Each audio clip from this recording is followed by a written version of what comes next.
খুব সামান্য সংখ্যক কিছু অপরাধ আছে যেগুলো মানুষ করে কিন্তু দেখার কোনো উপায় নাই, দেখা যায় না, ভেতরে ভেতরে করে।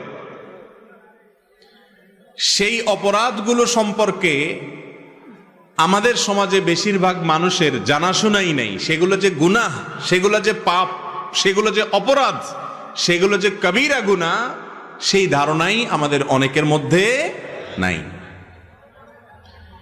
আপনি যদি কোনো রোগকে রোগ মনে করেন, তাহলে সে রোগ থেকে চিকিৎসার রাস্তা আপনি খুঁজে বের করবেন। আর যদি কোনোটাকে আপনি রোগই মনে না করেন, তাহলে তো আপনি সেটা ট্রিটমেন্ট করানোর কোনো চেষ্টাও করবেন না।